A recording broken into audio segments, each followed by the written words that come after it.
अथ द्वितीयोऽध्यायः। निर्धन ब्राह्मण तथा काष्ठ क्रेता की कथा। अध्यानत संप्रच्छमे कृतं ये पुरादिजः कश्चित् काशीपुरे रम्ये हर्षित विप्र अति निर्धनः तुच्छ्रुत्वा अति व्याकुलो भूत्वा नित्यं भ्रमान् भूतले दुःखितं ब्राह्मणं दृष्ट्वा भगवान् ब्राह्मण प्रियः वृद्ध ब्राह्मण रूपस्थं प्रपच्छतं द्विजमादरात् किमर्थं ते विप्रं महि नित्यं सदुहितः ततस्वरं श्रोतुमिच्छामि कथां द्विजसत्तमः। सूति जी बोले, हे द्विजो, अब मैं पुनः पूर्व काल में जिसने सत्यनारायण व्रत को किया था उसे भलीभांति विस्तार पूर्वक कहूंगा। रमणीय काशी नामक नगर में कोई अत्यंत निर्धन ब्राह्मण रहता था। भूख और प्यास से व्याकुल होकर वह प्रतिदिन पृथ्वी पर भटकता था। ब्राह्मण प्रिय भगवान ने उस दुखी ब्राह्मण को देखकर वृद्ध ब्राह्मण का रूप धारण करके उस द्विज से आदर पूर्वक पूछा, हे विप्र, प्रतिदिन अत्यंत दुखी होकर तुम किस लिए पृथ्वी पर भ्रमण करते रहते हो? हे द्विज श्रेष्ठ, यह सब बताओ, मैं सुनना चाहता हूँ। ब्राह्मणोवाचः ब्राह्मणो अतिदरिद्रोऽहम् इच्छार्थं वैभ्रमे महीं उपायं जानासि कृपया कथयं प्रभो। ब्राह्मण बोला, मैं अत्यंत दरिद्र ब्राह्मण हूँ और भिक्षा के लिए ही पृथ्वी पर घूमा करता हूँ। यदि मेरी इस दरिद्रता को दूर करने का आप कुछ उपाय जानते हो तो कृपया पूर्वक बतलाइए। श्री वृद्ध ब्राह्मण वाचः, वृद्ध ब्राह्मण के रूप में भगवान जो आए थे वो भगवान का कहते हैं, सत्यनारायणो विष्णु वाचिदार्थ फलदः तस्य त्वं पूजनं विप्रं कुरुष्वं व्रतमुत्तमः यत्कृत्वा सर्वदुःखेभ्यो मुक्तो भवति मानवः विधानं च तपव्रतस्यामि विप्राभ्यासत् यतनतः सत्यनारायणो वृद्धस्तो तनन्दधीयतः तद्व्रतं करिष्यामि यद्युक्तं ब्राह्मणेन वै इति संचित्तं विप्रो असौ रात्रो निद्रां लब्धवान्। वृद्ध ब्राह्मण ने कहा, है ब्राह्मण देव, सत्यनारायण भगवान अभिष्ट फल को देने वाले हैं। हे विप्र, तुम उनका उत्तम एवं व्रत एवं पूजन करो, जिसे करने से मनुष्य सभी दुखों से मुक्त हो जाता है। और व्रत के विधान को ब्राह्मण से यत्न पूर्वक कहकर वृद्ध ब्राह्मण रूपधारी भगवान सत्यनारायण वहीं पर अंतर ध्यान हो गए। वृद्ध ब्राह्मण ने जैसा कहा उस व्रत को अच्छी प्रकार से वैसे ही करूंगा, यह सोचते हुए उस ब्राह्मण को रात में नींद नहीं आई। ततः प्रातः समुत्थाय सत्यनारायण व्रतं करिष्यति संकल्प भिक्षार्थमगद्विजः तस्मिन्नेव दिने विप्रं प्रचुरं द्रव्यमात्वात् तैनेव बन्धुभिः सार्धं सत्यस्य व्रतमाचरत् सर्वदुःख विमुक्तः सर्वसम्पत्ति समन्वितः बभूव स द्विजश्रेष्ठो व्रतस्यात् प्रभासत्। ततः प्रवृत्ति कालं च मासे मास व्रतं कृतम् एवं नारायणस्य व्रतं कृत्वा द्विजोत्तमः सर्वपाप विमुक्तो दुर्लभं मोक्षवाप्नोत्। तदंतर प्रातः काल उठकर सत्यनारायण का व्रत करूंगा ऐसा संकल्प करके वह ब्राह्मण भिक्षा मांगने के लिए चल पड़ा। उस दिन ही ब्राह्मण को भिक्षा में बहुत सा धन प्राप्त हुआ। उसी धन से बंधु बांधवों के साथ भगवान श्री सत्यनारायण का व्रत किया। इस व्रत के प्रभाव से वह श्रेष्ठ ब्राह्मण सभी दुखों से मुक्त हो समस्त संपत्तियों से संपन्न हो गया। उस दिन से लेकर प्रत्येक महीने उसने व्रत किया। इस प्रकार भगवान सत्यनारायण के इस व्रत को करके वह श्रेष्ठ ब्राह्मण सभी पापों से मुक्त हो गया और उसने दुर्लभ मोक्ष पद को प्राप्त किया। हे विप्र, पृथ्वी पर जब भी कोई मनुष्य श्री सत्यनारायण का व्रत करेगा उसी समय उसके समस्त दुख नष्ट हो जाएंगे। हे ब्राह्मणों, इस प्रकार भगवान श्री सत्यनारायण महात्मा नारद जी से जो कहा था वो सब मैंने आप लोगों से कह दिया। ऋषिवाचः, ऋषियों ने कहा, हे मुने, पृथ्वी पर उस ब्राह्मण से सुने हुए इस व्रत को किसने किया? हम सब सुनना चाहते हैं। इस व्रत पर हमारी बड़ी श्रद्धा हो रही है। श्रुद्धं मनुष्यं सर्वे व्रतमेन कृत्वा भूय एकदा सहद्विजवा यथा विश्वस्तरे बन्धुभिः स्वजनैः सार्धं व्रतं कुर्वन्तु समुद्यतः एतस्मिन् तरे काले काश्यक्रेता समागतः वही काष्ठं स्थाप्यं विप्रं गृहमावयौ तृष्णा पीडितात्मा च दृष्ट्वा विप्रं कृत्वा व्रतं प्रणिपत्यं द्विजं प्राहं किमिदं क्रियते त्वया क्रियते केवलफलमाप्नोति विस्तरात् वर्वे प्रभो। सूत जी बोले, मुनियों, पृथ्वी पर जिसने व्रत किया उसे आप लोग सुने। एक बार द्विज श्रेष्ठ अपने धन संपत्ति के अनुसार बंधु बांधवों तथा परिवार जनों के साथ व्रत करने के लिए उद्यत हुआ। उसी बीच एक लकड़हारा वहां आया और लकड़ी बाहर रखकर ब्राह्मण के घर गया। प्यास से व्याकुल उस ब्राह्मण को व्रत करता हुआ देख प्रणाम करके उसने मन में बोला, प्रभु आप यह क्या कर रहे हैं? इसके करने से किस फल की प्राप्ति होती है? विस्तार पूर्वक मुझसे कहिए। सत्यनारायणस्य व्रतम सर्वेषु प्रथम तस्य प्रसादं मे सर्वं धन धान्यादि महतम तस्मादेत्व व्रतं नीत्वा काशक्रेता अहिंसत् पापौ जलं प्रसादं च भुक्त्वा सनगर्यौ सत्यनारायणं देवं मनसा इत्यसित्यत् काष्ठविक्रेतो ग्रामे प्राप्यते चाद्य च धनम् तनयो सत्यदेवस्य करिष्ये व्रतमुक्तमः इति सच्चित्य मनसा काष्ठधृत्वा तु मस्तके जगामनगरे रम्ये धनिनां यत्र संस्थितं तद्दिने काष्ठमूल्यं च द्विगुणः प्राप्नुवन्सो। विप्र ने कहा, सत्यनारायण का व्रत है जो सभी मनोरथ को प्रदान करने वाला है। इसी के प्रभाव से मुझे यह सब महान धन धान्य आदि प्राप्त हुआ है। जल पीकर तथा प्रसाद ग्रहण करके वह नगर की ओर चला गया। उस मन में सोचने लगा, सत्यनारायण की कृपा से आज लकड़ी बेचने से जो धन प्राप्त होगा उसी धन से मैं भगवान श्री सत्यनारायण का श्रेष्ठ व्रत करूंगा। इस प्रकार मन में चिंतन करता हुआ लकड़ी को मस्तक पर रखकर उस सुंदर नगर में गया जहां धन धान्य लोग रहते थे, संपन्न लोग रहते थे। उस दिन उसने लकड़ी का दुगुना मूल्य प्राप्त हुआ। तदंतर प्रसन्न हृदय होकर और पके हुए केले का फल, शर्करा, घी, दूध, गेहूं का चूर्ण के अभाव में सवाया मात्रा में 60 चावल का चूर्ण लेकर अपने घर गया। तत्पश्चात उसने बंधु बांधवों को बुलाकर विधि विधान से भगवान श्री सत्यनारायण का व्रत किया। इस व्रत के प्रभाव से वह धन पुत्र से संपन्न हो गया और इस लोक में अनेक सुखों का उपभोग करके अंत में सत्यपुर वैकुंठ लोक को चला गया।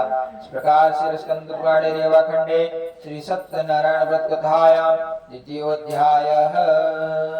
बोलिए सत्यनारायण भगवान की जय, वृंदावन बिहारी लाल की जय, राधा वल्लभ सरकार की जय।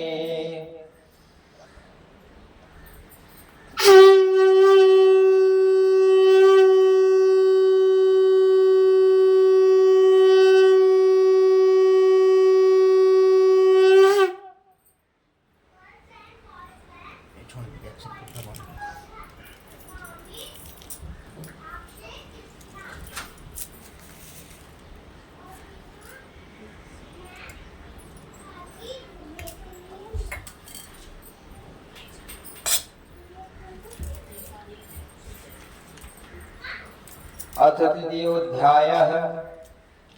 थोड़ा सा तोड़ते हैं। राजा उल्कामुख, साधु वणिक एवं लीलावती कलावती की कथा। पुनग्रे प्रवक्ष्यामि सुश्रुध्यं मुनिसत्तमः। पुरा चोल्कामुखो नाम निपुणश्चेत् महामतिः। जितेन्द्रिय महासत्यवादी देवालय प्रतिदिने दिने दिने धन दत्त्वा द्विजा संतोषे सुधिः। भर्या तस्य प्रमुग्धा च सरोजवदना सती। भद्रशिला नदी तीरे तस्य सत्यस्य व्रतमाचरत्। एतस्मिन् तरे तत्रं साधुरेकः समागतः। वाणिज्यार्थं बहुधनैरेकः परिपूरितः। नावं संस्थाप्यं तत्तीरे जगाम निपतिः। दृष्ट्वा स व्रतिं भूपं प्रपक्ष विन्यान्वितः। श्री सूत जी बोले, सूतवाचः, श्रेष्ठ मुनियों, अब मैं पुनः आगे की कथा कहूंगा, आप लोग सुने। प्राचीन काल में उल्कामुख नाम का एक राजा था। वह जितेंद्रिय सत्यवादी तथा अत्यंत बुद्धिमान था। वह विद्वान राजा प्रतिदिन देवालय जाता और ब्राह्मणों को धन देकर संतुष्ट करता। कमल के समान मुख वाली उसकी धर्मपत्नी शील, विनय और सौंदर्य आदि गुणों से संपन्न तथा पति परायणा थी।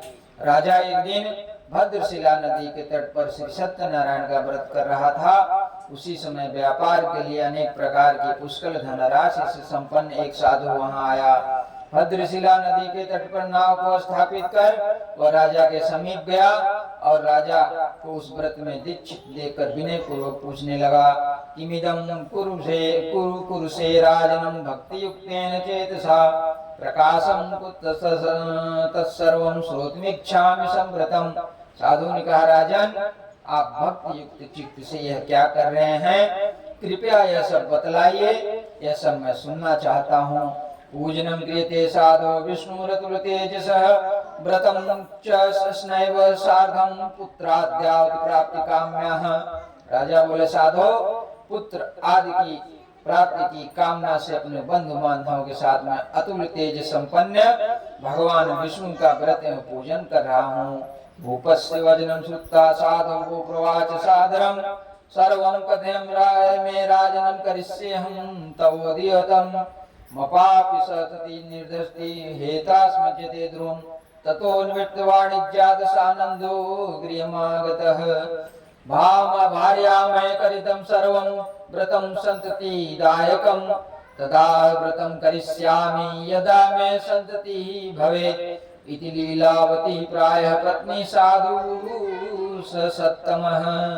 राजा की बात सुनकर साधु ने आदरपूर्वक कहा, राजन इस विषय में आप मुझे सब कुछ विस्तार से बतलाइए। आपके कथा अनुसार मैं व्रत एवं पूजन करूंगा। मुझे भी संतति नहीं है, इससे अवश्य संतति प्राप्त होगी। ऐसा विचार कर वह व्यापार से निवृत्त होकर आनंद पूर्वक अपने घर आया। अपनी भार्या से संतति प्रदान करने वाले इस सत्य व्रत को विस्तार पूर्वक बताया तथा अपनी पत्नी से कहा, जब मुझे संतति प्राप्त होगी तब मैं इस व्रत को करूंगा। इस प्रकार उस साधु ने अपनी भार्या लीलावती से कहा, एकस्मिन् दिने तस्य भार्या लीलावती सती भर्तृयुक्ता सदा आनंद चित्ता भवत् धर्मपरायण गर्भिणी संभवतः तस्य भार्याया प्रसत्य प्रसादतः दशमे मासि वै तस्यं कन्या रत्न जायतः दिने दिने सा वृद्धे शुक्ल पक्षे यथा राशसी नामना कलावती चेतितान् तन्मानकरणं कृत्यं ततो लीलावती प्रायः स्वामिनं मधुरं वचनं न करोसि किमर्थ वै पुरा संकल्पितं व्रतम्। एक दिन उसकी लीलावती नाम की सती साध्वी भार्या पत्नी के साथ आनंद चित्त से ऋतुकालीन धर्माचरण में प्रवृत्त हुई और भगवान श्री सत्यनारायण की कृपा से उसकी वह भार्या गर्भिणी हुई। 10वें महीने में उससे कन्या रत्न की उत्पत्ति हुई। वह शुक्ल पक्ष के चंद्रमा की भांति दिन प्रतिदिन बढ़ने लगी। वह कन्या का कलावती यह नाम रखा गया। इसके बाद एक दिन लीलावती ने अपने स्वामी से मधुर वाणी में कहा, आप पूर्व में संकल्पित श्री सत्यनारायण के व्रत को क्यों नहीं कर रहे हैं? साधुवाचः विवाह समय त्वस्या करिष्यामि व्रतं प्रिये इति भार्यां समावास्य जगाम नगरं प्रतिः ततः कलावती कन्या विविधे पितृवेश्मनिः दृष्ट्वा कन्या ततः साधुर्नगरे सखीभिः सह मन्त्रित्वाद्वं दूतं प्रेषयामास धर्मिष्ठः विवाहार्थं च कन्यावरं श्रेष्ठं विचारयः तेनाज्ञप्तं दूतो असौ काञ्चनं नगरं ययौ तस्मादेकं वणिक्पुत्रः समादायागतो हि सः दृष्ट्वा च सुन्दरं बालं वणिपुत्रं गुणान्वितः ज्ञातिभिर्वन्धुभिः सार्धं पुरीतिस्फुरतुष्टे चेष्टा दत्तवान् साधुपुत्रायां कन्या विविधानतः। साधु बोला, प्रिय इसके विवाह के समय व्रत करूंगा। इस प्रकार अपनी पत्नी को भली भांति आश्वस्त कर वह व्यापार करने के लिए नगर की ओर चल पड़ा। जब कन्या कलावती पिता के घर में बढ़ने लगी, तदंतर धर्मज्ञ साधु ने नगर में सखियों के साथ क्रीड़ा करती हुई अपनी कन्या को विवाह योग्य देखकर आपस में मंत्रणा करके कन्या के विवाह के लिए श्रेष्ठ वर का अन्वेषण करो, ऐसा दूत से कहकर शीघ्र ही उसे भेज दिया। उसकी आज्ञा प्राप्त करके दूत कांचन नामक नगर में गया और वहां से एक वणिक का पुत्र लेकर आया। उस साधु ने उस वणिक के पुत्र को सुंदर एवं गुणों से संपन्न देखकर अपनी जात के लोगों के तथा बंधु बांधवों के साथ संतुष्ट चित हो विधि विधान से वणिक पुत्र के हाथ में कन्या का दान कर दिया। उस समय वह साधु वणिक दुर्भाग्यवश भगवान का वह उत्तम व्रत करना भूल गया। पूर्व संकल्प के अनुसार विवाह के समय व्रत न करने के कारण भगवान उस पर रुष्ट हो गए और कुछ समय के पश्चात अपने व्यापार कर्म में कुशल वो साधु वणिक काल की प्रेरणा से अपने दामाद के साथ व्यापार करने के लिए समुद्र के समीप स्थित रत्नसारपुर नामक सुंदर नगर में गया और अपने श्री संपन्न दामाद के साथ वहां व्यापार करने लगा। तदंतर वे दोनों राजा चंद्रकेतु की रमणी उस नगर में गए। उसी समय भगवान श्री सत्यनारायण उन्हें भ्रष्ट प्रतिज्ञ देखकर उन्हें दारुण और कठिन महान दुख प्राप्त होगा ऐसा श्राप दे दिया। एक दिन एक चोर राजा चंद्रकेतु के धन को चुरा कर वहीं आया जहां दोनों वणिक स्थित थे। वह अपने पीछे दौड़ते हुए दूतों को देखकर भयभीत चित्त से धन वहीं छोड़कर शीघ्र ही छिप गया। इसके बाद राजा के दूत वहां आ गए जहां वो साधु वणिक था। वहां राजा के धन को देखकर दूत उन दोनों वणिक पुत्रों को बांध कर ले गए और हर्ष पूर्वक दौड़ते हुए राजा से बोले, प्रभु हम दो चोर पकड़ लाए हैं, इन्हें देखकर आप आज्ञा दें। राजा की आज्ञा से दोनों शीघ्र दृढ़ता पूर्वक बांधकर बिना विचार किए महान कारागार में डाल दिए गए। भगवान सत्यदेव की माया से किसी ने उन दोनों की बात नहीं सुनी और राजा चंद्रकेतु ने उन दोनों का धन भी ले लिया। उन भगवान के शाप से वणिक के घर में उनकी भार्या भी अत्यंत दुखित हो गई। उनके घर में सारा का सारा जो धन था वो भी चोर चुरा ले गए। शारीरिक तथा मानसिक पीड़ा से युक्त भूख और प्यास से दुखी वो अन्न की चिंता में दर दर भटकने लगी। कलावती कन्या भी भोजन के लिए इधर उधर प्रतिदिन घूमने लगी। एक दिन क्षुधा से पीड़ित हुआ कलावती एक ब्राह्मण के घर गई, जहां जाकर उसने देखा श्री सत्यनारायण व्रत पूजन को देखा। वहां बैठकर उसने कथा सुनी और वरदान मांगा। तदंतर प्रसाद ग्रहण करके कुछ रात होने पर घर आई। माता कलावती लीलावती ने कलावती कन्या से प्रेम पूर्वक पूछा, पुत्री रात में तू कहाँ रुक गई थी, तेरे मन में क्या है? कलावती कन्या ने तुरंत माता से कहा, माँ मैंने एक ब्राह्मण के घर में मनोरथ प्रदान करने वाला व्रत देखा है। कन्या की बात को सुनकर वह वणिक की भार्या व्रत करने को उद्यत हुई और प्रसन्न मन से उस साध्वी ने बंधु बांधवों के साथ भगवान श्री सत्यनारायण का व्रत किया तथा इस प्रकार प्रार्थना की कि भगवान आप मेरे पति और जमाता को ले आइए। अभी हमारी समस्या ऐसी है कि जैसे बिन परमेश्वर मंदिर सूना, बिन परमेश्वर मंदिर सूना, बिंदिया बिना लीलार, बिंदिया बिना लीलार। हे प्रभु पति बिना संसार।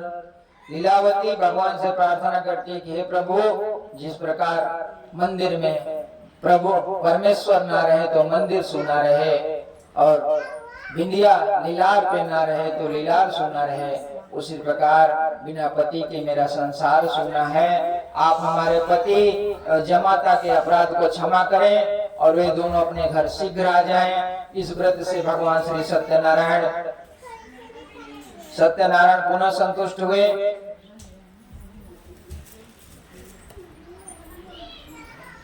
तथा उन्होंने नृपश्रेष्ठ चंद्रकेतु को स्वप्न दिखाया और स्वप्न में कहा, नृपश्रेष्ठ प्रातः काल उन दोनों वणिक पुत्रों को छोड़ दो और वह सारा धन भी दे दो जो तुमने उनसे इस समय छीन लिया है, अन्यथा राज्य और पुत्र सहित तुम्हारा सर्वनाश कर दूंगा।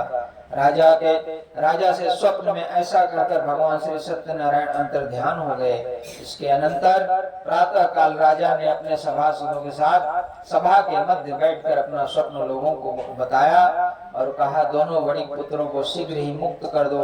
राजा की ऐसी बात सुनकर वे राजपुरुष दोनों महाजनों को बंधन मुक्त करके राजा के सामने लाकर विनय पूर्वक बोले, महाराज बेड़ी बंधन से मुक्त करके दोनों वणिक पुत्र लाए गए हैं। इसके बाद दोनों महाजन बड़ी पुत्र निपश्रेष्ठ चंद्रकेतु को प्रणाम करके वे अपने पूर्व का वृतांत स्मरण करते हुए भय विह्वल हो गए और कुछ बोल ना सके। राजा ने बड़े पुत्रों को देखकर आदर पूर्वक कहा, आप लोगों को प्रारब्धवश यह महान दुख प्राप्त हुआ है, इस समय अब कोई भय नहीं है। ऐसा कहकर उनकी बेड़ी खुलवा कर क्षौर कर्म आदि करवाया। राजा ने वस्त्र अलंकार देकर उन दोनों बड़े पुत्रों को संतुष्ट किया तथा सामने बुलाकर वाणी द्वारा अत्यधिक आनंदित किया। पहले जो धन लिया था उसे दूना करके दिया।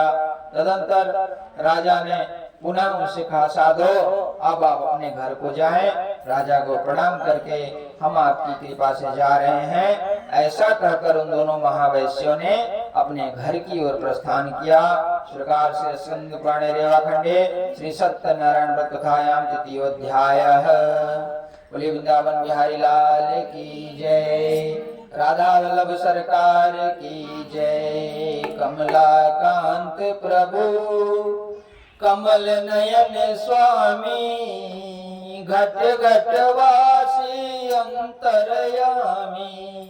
दीन दयाल प्रभु, दीन दयाल प्रभु।